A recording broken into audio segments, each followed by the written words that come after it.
but I really want to get your 2 cents and more on negotiations. I will be totally honest with you. I'm in the middle of a couple of negotiations right now. So this is really me trying to get some free consulting more than anything. But, but I am It's more curious, than 2 cents, then, Tyler. yeah, phew. I'm I just was hoping, joking. I'm yeah, just no, joking. and then, and thus begins the dance.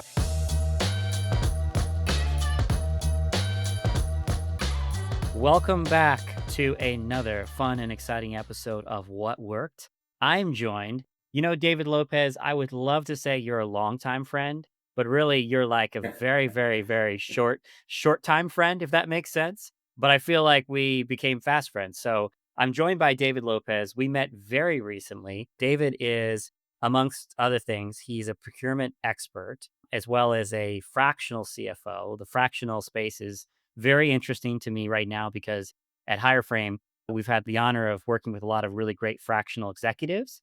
And through my work at Higher Frame, I ended up getting introduced to David.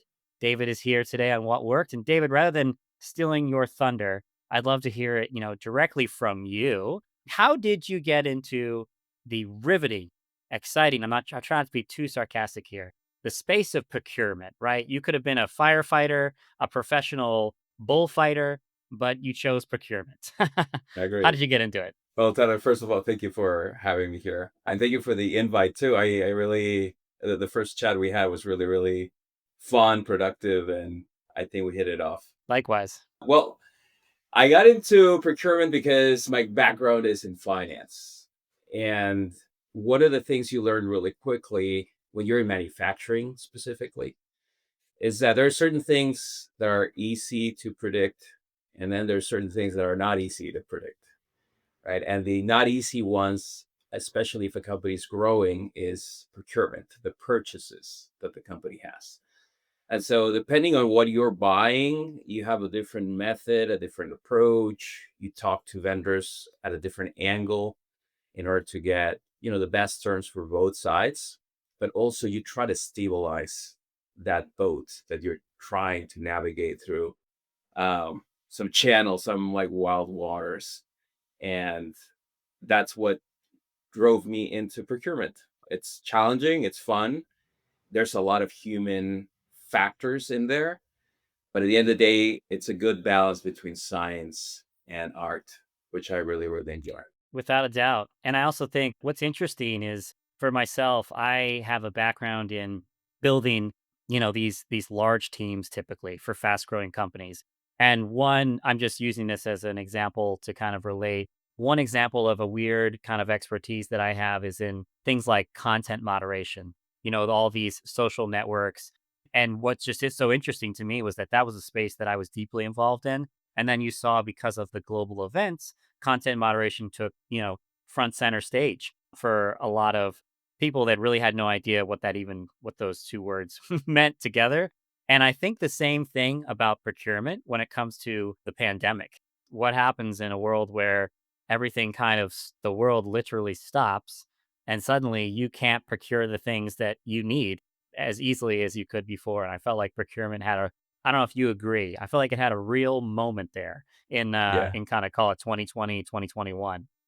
Yeah. The paranoid will survive, I think Yeah, is the motto totally. there.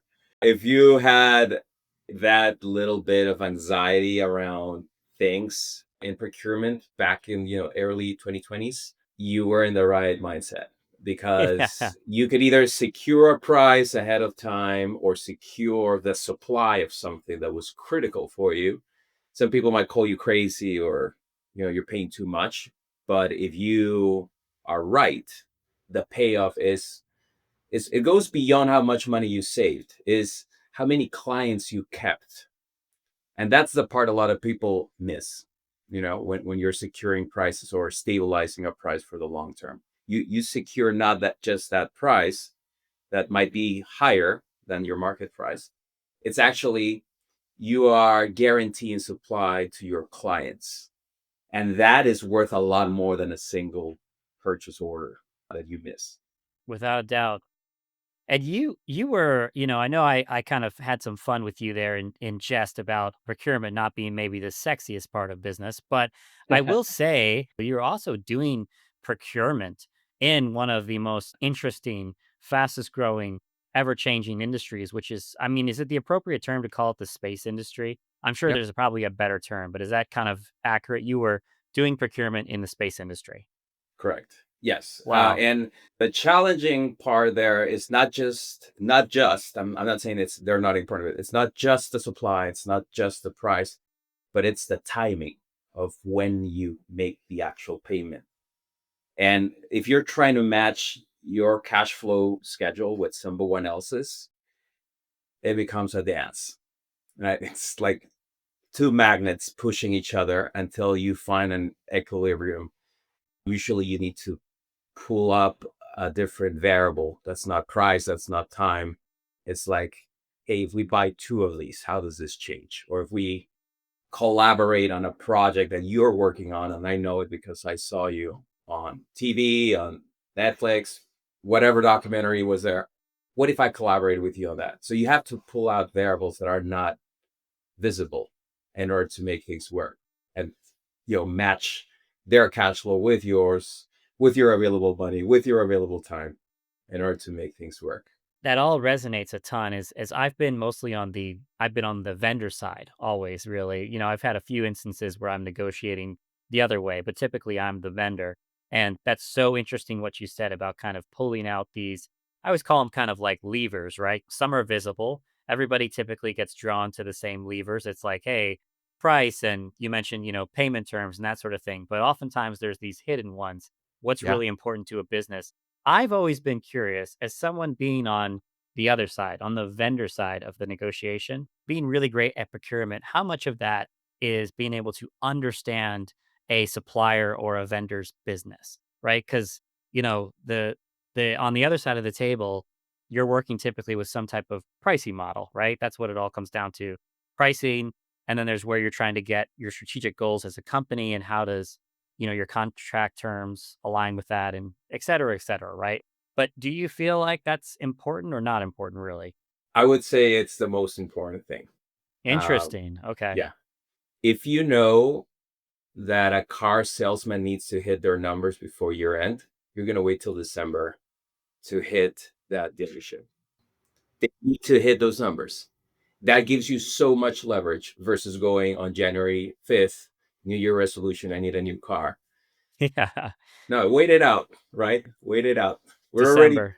we're already in Q2 of 2025, right? So if you Yeah. wait it out, those guys are gonna you're gonna have to sometimes some people measure it by quarter or by month.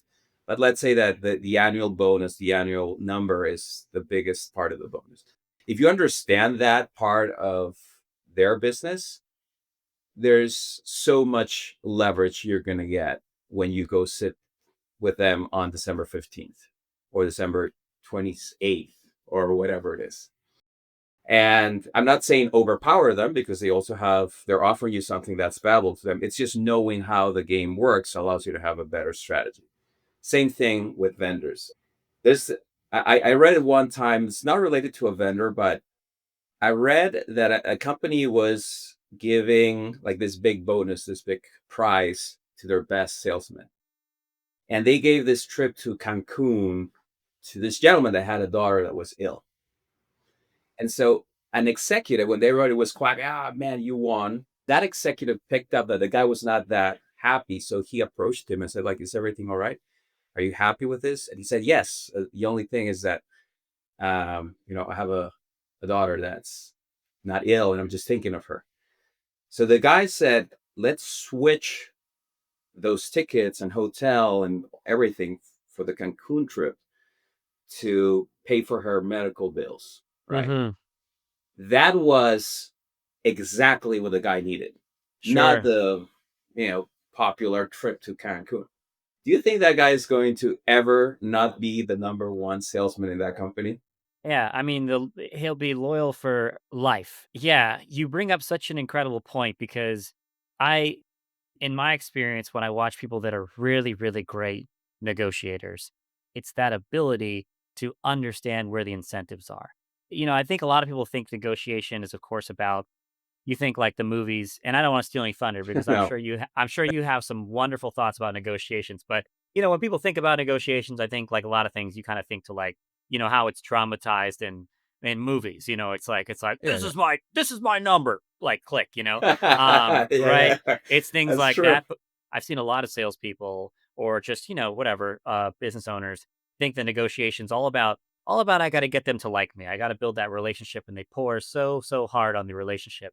The most masterful negotiators that I've ever seen are singularly focused and singularly good at uncovering what are the incentives. What are if we can align incentives together and then figuring out that dance. It's almost like the relationship is just kind of like a means for getting the conversation started. It's certainly not what gets the deal over the line. It's really just can we figure that out? So no, that's so spot on. Now, when we talked initially, you mentioned that you're really working with primarily your ICP is manufacturing companies, at least when it comes to procurement. And I'm just curious, why manufacturing? Why is procurement so important for manufacturing? That might be to you an obvious question, but I'm just curious. No, sometimes you gotta refresh why you do manufacturing, or why do I do it in manufacturing? I think manufacturing encompasses all of the areas, all of the ingredients that procurement has. Some companies just outsource everything and then they provide a service. Manufacturing outsources some services, right? Other companies buy all the raw materials and transform them and then sell them. Manufacturing also buys raw materials, but together with supplies like gas, electricity, transforms them and then sells them. Other people make decisions on, like, I am going to buy equipment because it's going to be more effective, and then I'm going to give a service. Manufacturing also has equipment that they buy. So it encompasses, maybe not at a core level, a specific type of purchase, but it covers everything: services, supplies, raw materials, even labor, third party labor that you can bring in. It allows you to also do what's known as a make or buy analysis, where you say, like, should we make this part or should we just let these guys make it? There's a little bit of, sit down, you know, back of the napkin, say, like, I think we can make this for cheaper. Let's talk to the accountants and see if we can actually make it. So it encompasses everything that's related to procuring something. And if you pull that off, then you have rockets going to space. You have iPhones being used by billions of people. So that's what you achieve versus something that might be as core. I'm not saying they're not great products, don't get me wrong, but it encompasses all of them in that iterative change in pace. You negotiate with a commodity broker differently than you negotiate with the only guy that has the knowledge to help you land in the moon. Totally different.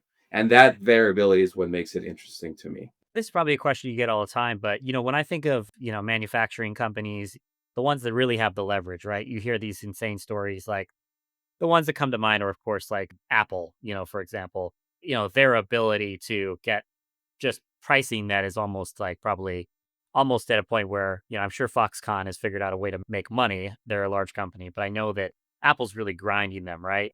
But the average company doesn't really have that leverage. What do you say if you're meeting with a company and, they're a startup, they're much lower on the market? How do you do that dance? How do you get terms? How do you think about things? How does that factor into the make or buy analysis and that sort of thing?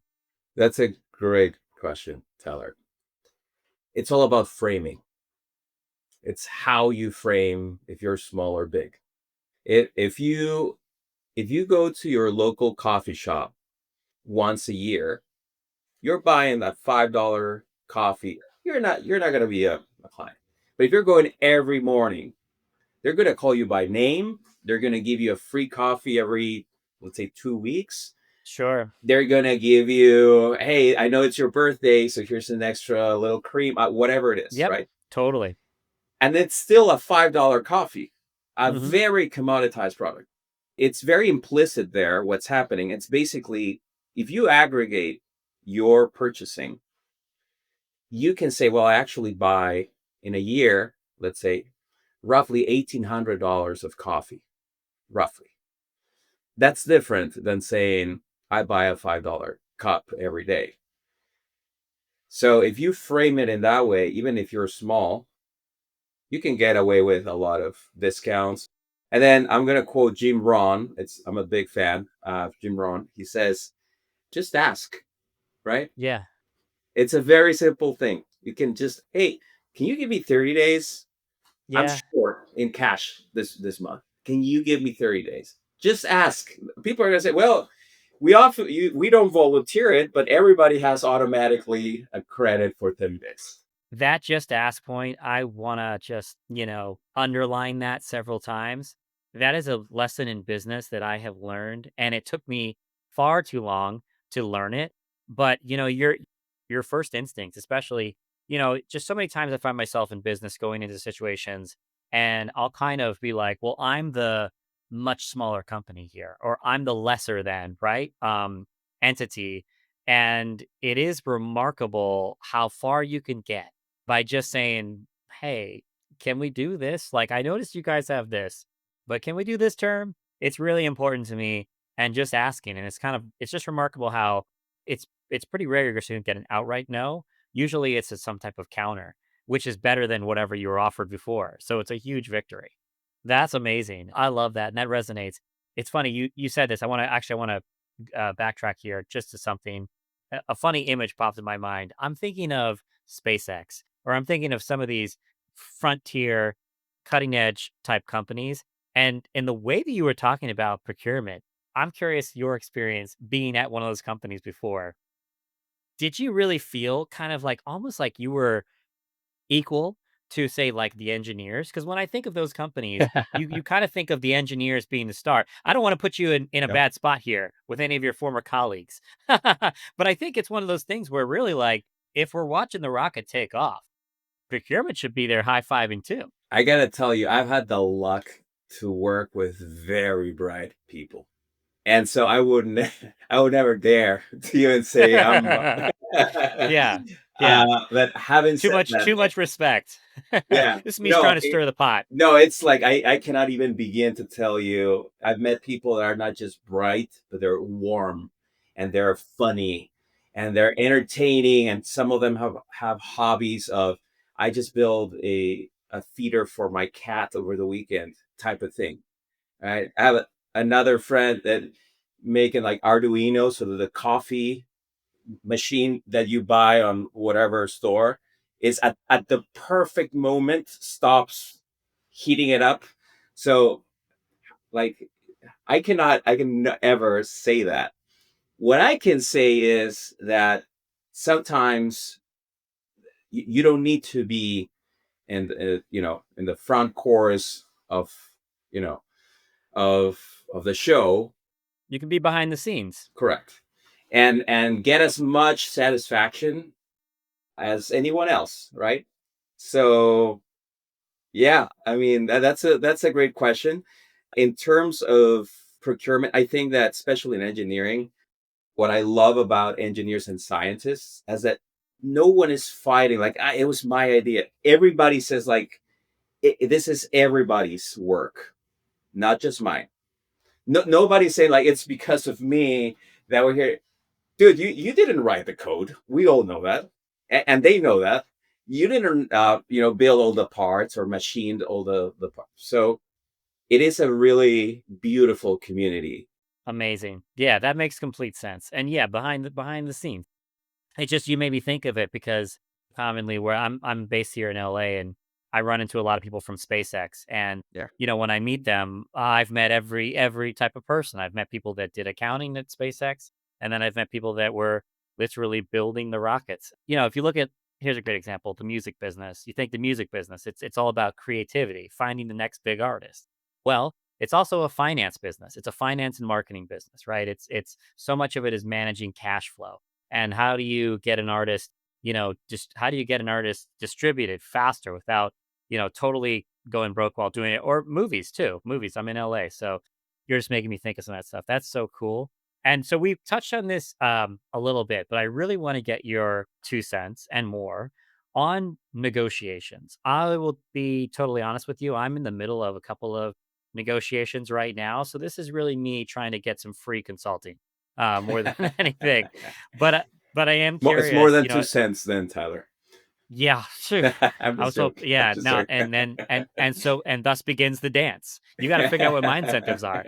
Um, as someone who's done it so much on the other side of the table, I'm curious. The question that I have for you is what is something that you understand about negotiations that, most people don't? Both sides should win.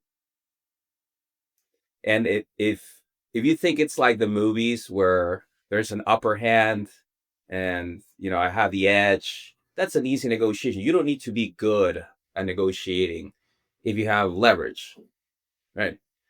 It's an art to kind of find that leverage, sure. But you're not good. Like if you see somebody that's oppressing the other side of the table because they can't say no because their life depends on it, that's not negotiating. There's not an equal offering or a balance, right? It is very rare in business that negotiations happen the way you would buy a phone. Here's a phone, you get $800. That's it. In business, you say, hey, this phone is $800 and you want it. Yes. The other side will say, like, I only have 100. Right.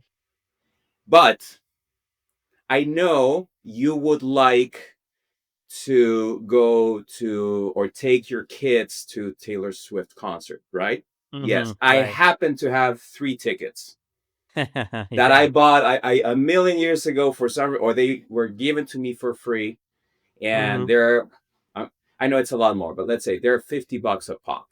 But this is Yeah. important to you, so I'm going to put Mhm. on top of my $100, 3 tickets for your Swifty fans. Great. Yeah. Okay, still not there, Worth right? we're the perceived value, real value and perceived value for those tickets Correct. should be through the moon. the, but then you can say like your kids are gonna love you, right? Right. And that like Totally. that $50 becomes a little more. Maybe if you're not there yet, and say, can you give me a chance like 6 months, and I'll pay you $100 more.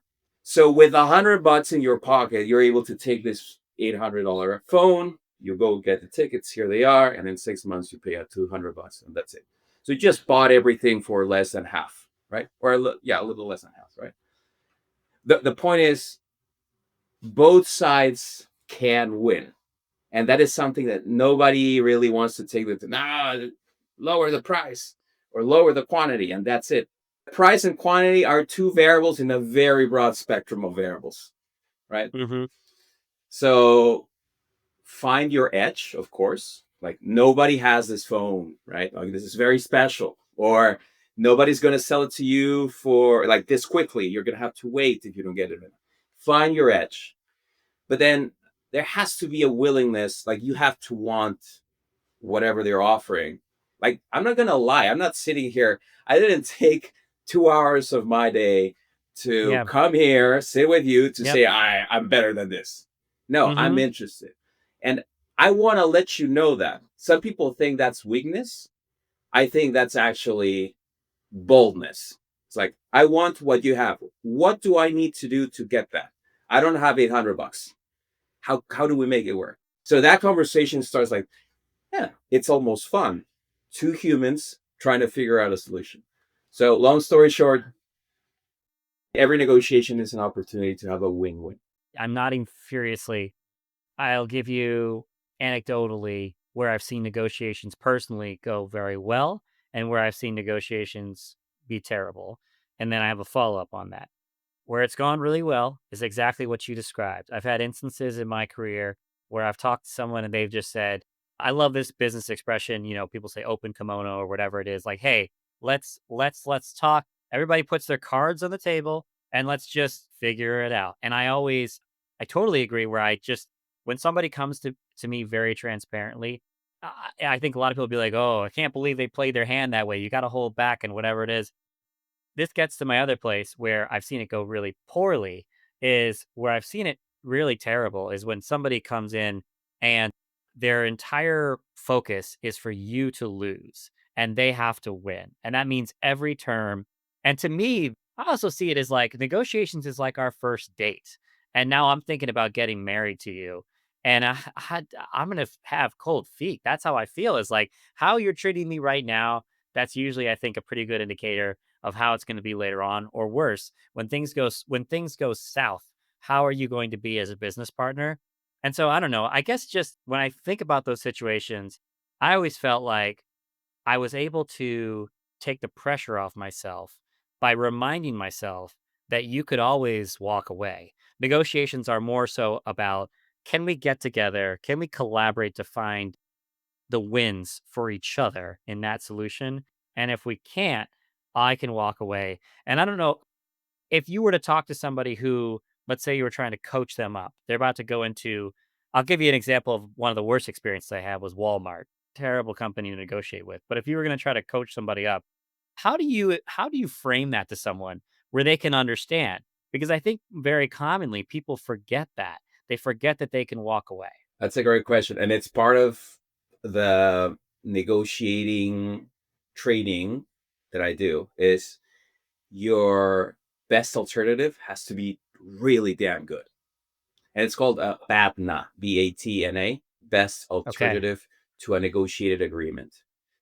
Okay. Best alternative to a negotiated agreement. Cool. So imagine I have this iPhone, whatever the number of this iPhone is, and I want it. It's $800, right? If I don't get it because I only have 100 and a couple of Taylor Swift tickets and $100 coming later, maybe I can get like the next, like the immediately below version of it for what I have. And that's Sure. pretty damn good, right? Yeah. And Totally. and if I'm not like pushed socially to have the latest iPhone, I'm not gonna care. It's gonna be functional, etc. So my alternative to what I'm negotiating here, if it's really good or really close to what I'm negotiating here, I can walk away, right? And it's not a matter in Spanish this expression of kicking the board game, like and just everybody stops playing because I don't want to deal with this, right? Game over. Or like you grab the ball and go home. Yeah, exactly. That same sentiment. A lot of people overuse it though. You know, I'm willing to walk away. All right. I mean, I just met you. Like we haven't even talked. But if you have done your homework and said, I think I can offer this person $100, Taylor Swift tickets, whatever. And if they say no, maybe I can downgrade to the next version. You have a very good alternative to not getting the latest iPhone brand new in a brand new box. And you have the power to say, okay, I mean, I'm not gonna get away with everything in my life, right? Everybody wishes they were like an inch higher, like Yeah. a couple of pounds 5'9". lighter. Yep. That's pretty good, Yep. man. Yeah. Yeah. I'm perfectly average is what I guess it Yeah, is. yeah, I okay. think 5'10", I five don't think nine. you're average, Tyler. I like you're far Thank from you. average. I appreciate it. The point of that being is if you work towards improving your alternative, it's not gonna hurt to walk away. And it's not a matter again, it's not an oppression. It's like, we're better than this type of attitude. It's I'm sorry we cannot work it out. I only have these things to offer for the latest iPhone. I'm gonna have to go somewhere else and get a lesser version, but it's gonna do exactly what I want. And I think that is so powerful what you just said. That is always where it's that candor. Can you have effective candor? Can you be transparent? You don't want to say, "Hey, look, here's the deal. Here's exactly many dollars in my bank account." But that ability to just kind of give the why. "Hey, I really want this thing. Here's why I can't pay 800 for it. Maybe I don't have the money, maybe whatever it is. But, if I can't do this, I'm going to probably go over here unless let's work together." It goes back to that sort of collaboration, that teamwork. When I would kind of mentor people about negotiations on the vendor side, is I would Mhm. always say, take the thing that is the the boundary for you, the do not pass go for you. But instead of saying, I can't do that, you say, listen, I can't do that. Here's why. Can you help me figure out some sort of solution? Because I want to work with you. This is my challenge is that, net 30 payment terms is really hard for my company. Our customers pay us net 90. And so that cash flow is super important for me. So let's talk about it. Let's talk about how can we do this together to get there. Can you meet me in the middle? Can you do net 60? It'll be a little bit tough for me, but it's a lot better than net 30, those types of things. So I have peppered you with a lot of questions about procurement and your business. I'm curious, Oh yeah. as I've been sort of sharing my own war stories. Do you have any war stories from negotiations that you must have been in a bunch. So I'm just curious if you have any good ones. One time I got the mandate to get the 10-year lease of a box in an arena. 10 years. Next Wow. for a CEO, next to another CEO's box in the arena, which he didn't have by then. None of them had the boxes. So the CEO that you were working for wanted to be next to another CEO, a specific CEO. Dare I ask why? Just looking to be buddies or privileged information? He wanted to do business with this person. And he thought because this was an arena with a lot of energy and everybody loved what was going to happen there. It was a national stadium. A lot of energy was going to be, poured into that thing. It was an auction, right? Mm, So it yikes. was three like a three-dimensional chess, right? Yes. You don't know the location yet of that guy, and you need to buy a location next to him. And by the way, you're gonna be the one bidding first. And bidding, I'm thinking auction room online. What's the setting? So first of all, those auctions you go with several envelopes. So you go one with I'm gonna say three: low, middle bid, high bid. Right. Once you're in the floor, and these are companies, right? So that Yeah. at least you know that. If you Yeah. see a big company, you take out your big bid. If you don't see any big one, you're gonna take maybe the middle one, right? The only reason I would take the small one if there was no one there, but just in case, right? We needed luck, but we Yeah. also were prepared to say, okay, we don't see any big players here, right? Mm-hmm. But there's a couple of middle sized, and so when they called the bid for the box that we technically wanted, we didn't know that was going to be it. We waited, right? Because you don't want to go with the top bid. We waited, nobody bid, so we went with a half one, like the middle size. Okay. We won it. Mm-hmm. And so the other side, who had the same problem now, like we told it, like we want to be next to you. Uh, he said, "What do you guys just do?" So in 5 minutes, we had to get him to get three different bits so that he could win that. But we told him most likely than not, you can pull it off like we just did.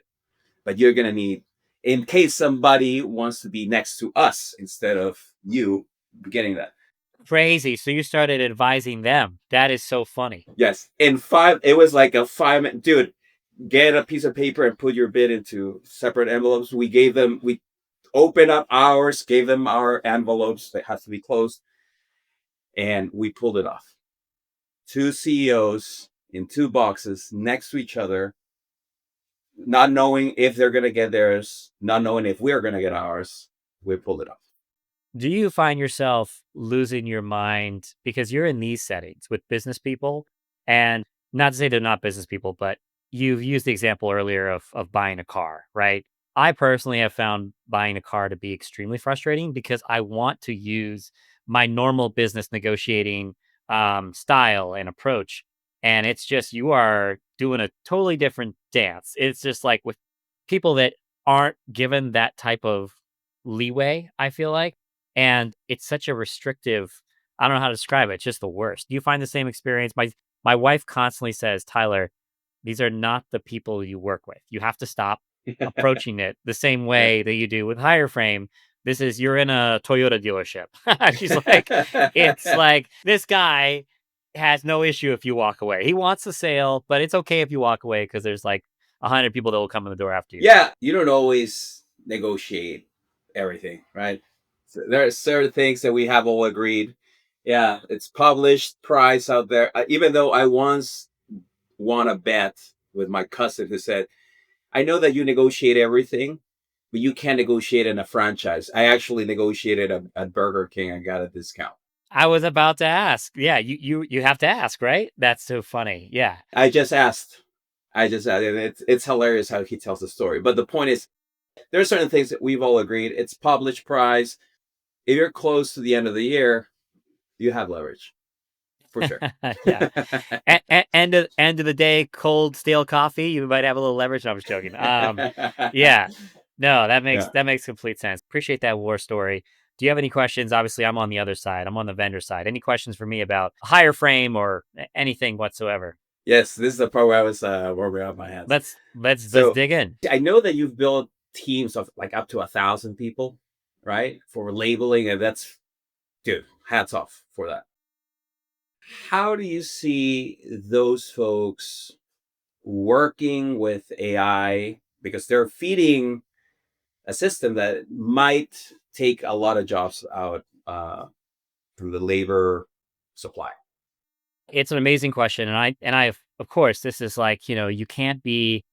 I think every business owner right now has to be thinking about AI, no matter what you do, because it's the biggest. This is our internet, right? And that's what people have been saying. So it's like whoever back in the day when the internet was starting to become a thing, if you're sitting there being like, this pesky little internet thing is not going to be a real thing, people are going to love filing cabinets for forever. Paper is here to stay, right? Dunder Mifflin Yeah, yeah, is yeah, yeah. what I think of, right? So yes, I think about this a lot, and I think about it in a couple different ways. So before starting Higher Frame, you mentioned the example of building, 1,000-person team to do this data image labeling, like for autonomous, vehicle technology companies. What I have found is in the call center space, you've already seen this customer service, and it's not just AI. AI before AI, there was AI light in terms of like chatbots. Hmm. That was the buzz Hmm. back when I was working at the startup that I was working at. Chatbots were the big buzz. Should every business have a chatbot? That was the question everybody was talking about. And I would say even before that, if you look at the singular thing that has probably taken jobs and in the call center space you refer to it as really volume of work. The singular thing that has had, I think, the biggest impact, AI will have it, but before AI it was just the knowledge base. It was the ability to go and as a consumer get an answer to your question without talking to anyone and be able to ticket labeling and all that sort of stuff, just be able to, like, the classic example is password resets, right? There was a time when you'd have to contact a company to do a password reset. Now, if you have that experience, you should ask yourself, what company are you working with? Because it really should be automated unless something has gone horribly wrong. And so what I've seen is in the call center space, and I believe it applies to higher frame too, is you're seeing AI as it gets better. Inevitably, those jobs will change. There will be a reduction in volume.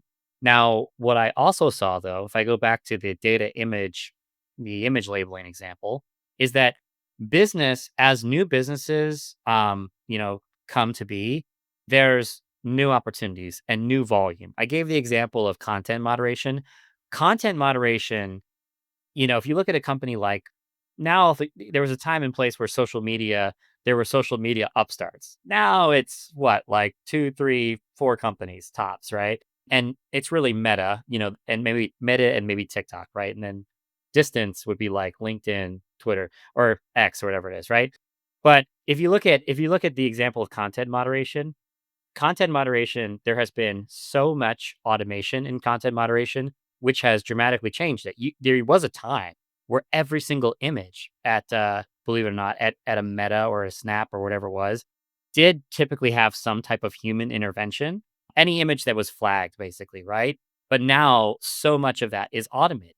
But still, if you look at that entire pie, because of the insane growth of social media, even if tell you that of the entire content moderation volume, let's say 98% of it is completely automated, the 2% is still responsible for literally hundreds of thousands of jobs. Facebook, I believe, employs like, a couple 100,000 people globally for this content moderation piece. And we've seen various news stories in our own, country and in other places where content moderation has swayed elections, resulted in tremendous fraud, death, all these types of things. So as a society, we've agreed it is important and it therefore has become a source of job creation, if that makes sense. But it's very different. So I apply that same level of thinking to higher frame. Whereas for higher frame, I think that fundamentally many of the positions that we do today, they will be automated. That's just a fact. Is you look at some of these things, and if I could give you an example of a way that I see a lot of companies using higher frame, and speaking of negotiations, I lead with this.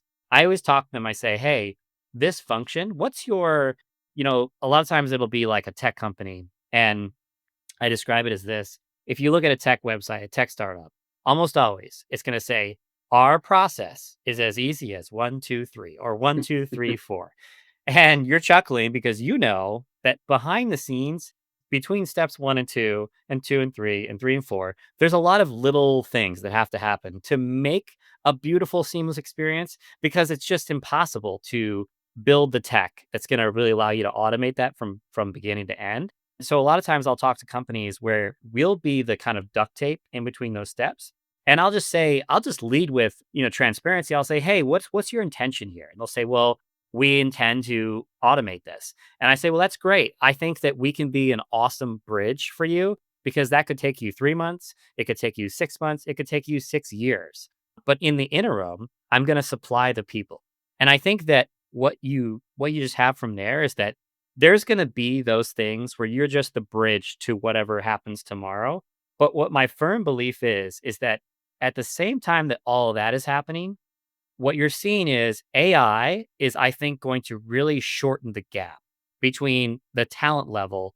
If you have talent here in the United States and you say, hey, the talent here in the United States for this role is, this far, the folks in these other countries like the Philippines or Mexico, wherever it might be, there's this level of gap. I think that AI is going to make it shorter and shorter and shorter and shorter. And that presents a really, really interesting opportunity where you can think fundamentally different about how you build your company. Whereas it might be, I'll give you a very specific example. If you were to ask me 3 years ago, if you were to say, Tyler, there's going to be companies that are asking you to hire controllers out of the Philippines, I'd say you're crazy. I could never see a company taking a strategic position like that and wanting to have that person be based in the Philippines or a nearshore location or whatever it might be. I now run into that more than you think. And it's because there will be this shift in technology. There's more access to information, systems, everything, and so just the way people think about building businesses is really different. So I view it as I love that you made the reference of the dance. As founder at a staffing company, I'm in a dance. I'm dancing, it's like I'm dancing in a tornado, right? And Yeah. and it's like, hey, somebody's going to come out of this and they're going to be really really successful, and I hope that's me. And I think the best thing that I can possibly do is I try to understand what I can affect and what I cannot affect. And I just the global AI revolution that is going to happen regardless of what higher frame does. The focus that I have is I think that this is my own personal bet. This is our bet. Our bet is that companies will more and more think globally about how they build their teams. It used to be you would build your teams globally for basically all the work that you didn't want to do. But I think now companies will more and more say, well, I can hire a controller in Austin, Texas. I could also hire one in the Philippines or wherever, right? Wherever the best return is on investment. But what I know is that controller in the Philippines that can work for a great company in the US, it's on me to provide the best possible employment experience to that person because I think they'll be in demand. And that's the part that I think I can control. So thanks for letting me get on my Of soapbox. That's course. kind No, of, I no. think I think about this all the time.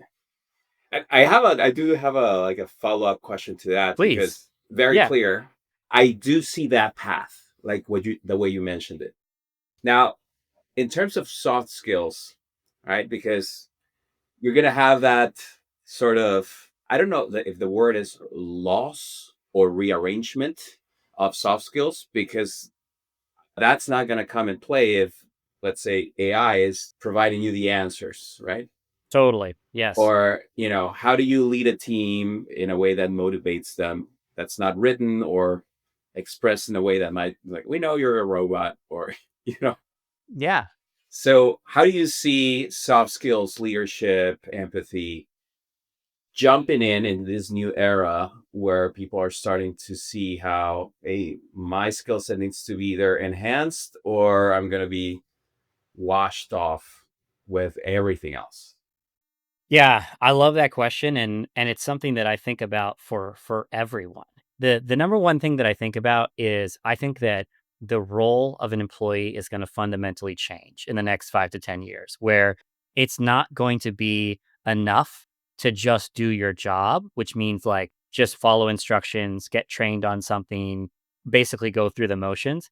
I think that as an employee, you're going to be responsible at every level. Employees are going to be responsible for creating value at a company. And I think the way that you do that is I think that the availability of these AI tools is going to allow people to, before it would be like if you wanted to do something technical, you better learn how to code. And it's just remarkable how you look at companies like Cursor and these other things where you're going to be able to code with a prompt. I know somewhere there's an engineer listening to this shaking their fist like, dude, Yeah. like you know nothing, Yeah. you know what I mean? And Yeah. I get it. I'll take the heat on that. But I do think that there's just going to be this availability of tools. And so this is something that we think a lot about with hire framers. When we have a job and it's truly like, very basic work, call it like data entry. My thought is always if you're doing this job, you better know that a time is coming where it will be washed away. And so the best thing you could do for yourself is try to learn how to think differently, where it's like instead of just doing the task at hand, can you get really good? This is what I think is going to be a new soft skill. A new soft skill is going to be taking that task, mapping it out, and trying to uncover where are the opportunities for process improvement and implementing that yourself. We see that with our own team and with hire framers. A great example I'll give you is we had a team member, a big, unicorn, $1 billion valuation logistics company. And we had someone doing entry level accounts payable at that company. And they noticed a problem and they took it on themselves. They built out, basically they built out this, they coded some sort of Excel formula worksheet. This is where I'm really showing my lack of technical abilities, but they built something and it saved the company. I mean, it was huge. It was in the hundreds of thousands that they saved them on this. And it was just because this person noticed a repetitive task they were doing time and time again and they said this can't be the only way to do this. And they took it on themselves to solve it. I think that is today the outlier. In the future, I think it's going to be what's required of you as every employee is because all that rote work, that data entry, that's the first thing to go. That's the low hanging fruit. Interesting. Yeah, Very but cool. I love this question. It's a cheesy term, but future of work is basically the industry that I've lived in, and I love it. And people all the time, I love the way you ask me this question. People will say, they'll almost feel bad about it. They'll be like, "Hey, man, how do you think about like?" I'm like, "I understand. I'm reading your mind. You're saying I'm operating a ghost ship. Like my company is like headed to like certain Yeah. peril." And I'm Yeah. like, "Hey, it is what it is." And also, what I'll say too is that guess what? If my company becomes obsolete, we got more problems than just Hireframe going out of business. That means like the world of work, like we might all be out of a job. Of So, course. Of we course. Yeah. got some stuff to figure out. But that's a tremendous question to ask. So I appreciate that. I do want to wrap things up with a couple of things. One, I was just going to ask for you. I love asking this question. You are a highly effective person. What do you think contributes to that? What would you say if you were to give yourself a superpower? What would that be? I think I lucked out with this. I have Asperger's syndrome, and I thrive in structured environments, which you might say, well, how do you deal with all this chaos? I actually use it like I need to have structure. So I make the structure in place. I put things on the table that people are avoiding and say, we need to talk about this. Let's bring calm and structure to the conversation. Now, it sometimes drives my wife crazy, of course. Sure. In a business environment, I've found that it can bring a lot of stability, like not just to the business, but also to leadership, like peace of mind. There's, okay, this guy's going to take care of that. Okay. It's a mess, by the way. And then by the time it's done, it's a little bit more structured and clear and actionable than it was before. So I would say that it was just a stroke of luck that it comes with its quirks. I'm not gonna I'm not gonna deny, but that's what I think would be the superpower, as you put it. I love that you call it a superpower. That's amazing, and I think what incredible clarity to kind of understand that. I think about, by the way, where you're not alone in driving your wife nuts. My wife Well, good, laundry list good. laundry list of things, probably, in many of them not diagnosed. But my wife would be the first person to tell you, be like, what is this guy's deal with some of this stuff? But I also Yeah, recognize, and I have those conversations with her all the time. I say, hey, this thing that drives you, fucking crazy, just know that it's also like it's like the thing that allows right. me to execute, and Yeah, I'm sorry. yeah, But I hope it helps you in some ways. No, that's tremendous. And then the last two bits here are, just I want to give the opportunity for anybody who listens to this. Maybe just a quick little infomercial about your business. You provide procurement services as well as fractional CFO, which is a huge growing space. Just describe exactly what it is you guys do, and then who you do it for, and if there's somebody out there like if there's a timing component, I'd love for you to kind of put that out there to the gods. sure. Hopefully, it comes back in the form of leads for your business. Thank you, Tyler. I appreciate that. Well, again, focused on manufacturing companies. What we do is basically drive value that's in the pipeline that nobody's looking at. And sometimes that translates into, hey, you already unclogged the pipeline. We got all this money or value in some way or another. Can you run this forward? We need that efficiency. And that's where we switch gears to a fractional CFO type service where it's a monthly, have standards and review things on a monthly basis. But it only happens after people see, hey, you unclogged this pipe, brought in X amount of dollars, saved us, turned this around, whatever it is. And people want to have that sort of confidence in their finance. And that's where we just extend our service. I do want to really emphasize something that I know about your business that I love is that you do have a component of it. This is not maybe the fractional CFO piece, but for the procurement piece, is that you get paid based off of good outcomes for your clients. Oh, yeah. And so I really want to Thank emphasize you. that Yeah. point, that if anybody's considering working with David, just know that that's a great way to start. It's one of the trickier things I think about as a business owner is I'm always thinking about how can I really, remove the barriers to entry for someone to really work with us and get that value. And you just do it. So highly recommend anybody reached out to David. And you're in a great town. He's based in Austin, which leads me to my last question. You don't have to give out your home address here, but if someone's looking to find you digitally, that is, Yes. where can they find you, and what do you want people to hit you up about?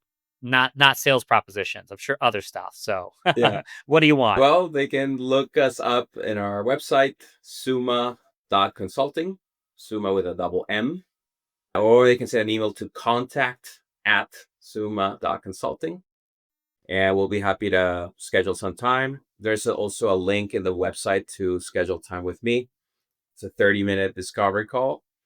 And yes, like you mentioned, we only get paid if we bring value. And usually we target that to be a strong ROI, so 8 to 10x to the client. And if we don't find any value and everything's running well, we'll tell them and congratulate them. But if there's opportunity, we only engage with clients that have the potential to get a 10x return from our services. Very cool. Well, thank you so much, David. Again, David is the founder of Summa. which lovingly mispronounced as Summa, which just tells you everything about my experience in academics. I was never anywhere close to summa cum laude, but I will say Summa, just being the marketing sales brain, I would just say hit up David if you want some of them savings and or ROI and That's value awesome. value in the pipeline. David's your guy. Thanks so much, Thank David, you, for being on Tyler. What Worked. I really enjoyed it, and I hope to bump into you the next time I'm in Austin. Of course, please do. Total pleasure chatting with you, Tyler. This has been fantastic for me.